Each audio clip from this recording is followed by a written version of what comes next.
করাটাই অপরাধ। সেই জন্য ওইসব এলাকায় উন্নয়ন স্তব্ধ হয়ে গেছে। না আছে পানীয় জলের ব্যবস্থা, না আছে রাস্তা, মেলে না শহুরে আবাসের বাড়ি। বারবার বলেও কাজ না হওয়ায় শুক্রবার দুর্গাপুর নগর নিগমের ৩ নম্বর বড় অফিস ঘেরাও করে তুমুল বিক্ষোভ বিজেপি কর্মী সমর্থকদের। বিজেপি জেলা নেতা চন্দ্রশেখর বন্দ্যোপাধ্যায়ের অভিযোগ, কেন্দ্রীয় সরকার টাকা দিচ্ছে আর সেই টাকা দিতে গিয়ে বঞ্চনার মুখে পড়ছে বিজেপি কর্মী সমর্থকরা। যদি এরপরেও কাজ না হয় তাহলে প্রয়োজনে দুর্গাপুর নগর নিগম অফিসে তালা মেরে দিয়ে বিক্ষোভে সামিল হবেন তারা। পল্লী থেকে শুরু করে 23 নম্বর ওয়ার্ডের বিভিন্ন এলাকার মানুষরা শুধুমাত্র বিজেপি করার কারণে পানীয় জল পাচ্ছেন না।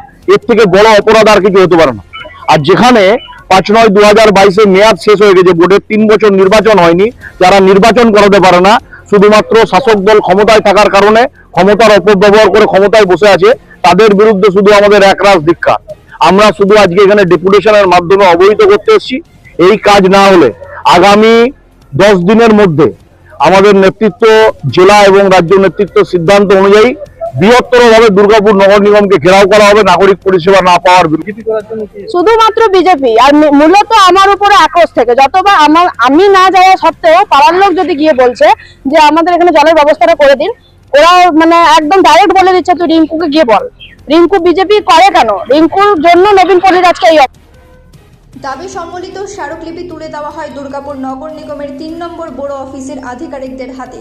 শুধু বিজেপি কর্মীরা নয়, সাধারণ মানুষও পুর পরিষেবা থেকে বঞ্চিত হয়ে পড়ে রয়েছে। না এখানে কোনো ঘর আছে, ঘর আপনি দেখতে পাচ্ছেন কি সুন্দর বিল্ডিং করা আছে, কিন্তু কথা হচ্ছে যে ঘর মানুষ পাচ্ছে না, ঘর নল লাগিয়ে দিলে নলের মধ্যে জল বেরোচ্ছে না। এটাই হচ্ছে সব থেকে বড় অসুবিধা। আজকে এই গরমের সময় মানুষ যদি সাধারণ জলটুকু যদি না পায়, মানুষ বাঁচবে কি করে? বিজেপির অভিযোগ ভিত্তিহীন, কোনো পক্ষপাতিত্ব হচ্ছে না, বরং পুর সেবার মান আরও বেড়েছে। সাফাই দুর্গাপুর নগর নিগমের। আমাদের কাজ মানুষকে পরিষেবা দেয়া, আমরা কিন্তু পরিষেবা দিচ্ছি। বিজেপির এখন কিছু করার নেই। ওনারা আমরা দেখতে পাচ্ছি ওনাদের খেলা শুরু হয়েছে 2026কে সামনে রেখে। তো কাজ ওনাদের কিছু নেই, ওনারা শুধু মানুষের কাছে এইভাবেই মিথ্যা সব নিয়ে যাচ্ছে। মাঝে মাঝে ওদের একটু দেখাতে হয়, ওদেরও তো নেতা আছে উপরে, গডফাদার্স আছে, ওদেরকে দেখাতে হয়, ফেসবুকে ছাড়বে, আপনাদের মাধ্যমে স্টেটমেন্ট নেবে, নাম খাওয়াবে। কাজের কাজ কিছু ওরা করে না। ওদের যদি ক্ষমতাই থাকে, সেন্ট্রাল গভর্নমেন্টের মোদিজি তো কাজ আটকিয়ে দিয়েছে। মোদিজি তো পশ্চিমবাংলাকে দেয় না, টাকা দেয় না, পাঠায় না, আমাদের নিজের টাকা দেয় না, যে নিয়ে যায় জিএসটির মাধ্যমে নিয়ে যায়। ওগুলোর জন্য মোদিজিকে বলুক, অমিত শাহজিকে বলুক। ডেভেলপমেন্ট নিয়ে দুর্গাপুরের ক্ষেত্রে মানুষ জানেন, সব ক্ষেত্রে। দুর্গাপুর নগর নিগমের কার্যকালের মেয়াদ পেরিয়েছে, প্রায় 2 বছর হতে চলল। বিরোধীদের অভিযোগ, ভোট না করালে 43টি ওয়ার্ডে নাগরিক পরিষেবা দেওয়াটা দুর্গাপুর নগর নিগমের 5 জনের প্রশাসক মণ্ডলীর পক্ষে সম্ভব নয়। বিজেপির পায়ের তলায় মাটি নেই, সেই জন্য ভুলভাল বকছে। অভিযোগ তৃণমূল নেতৃত্বের।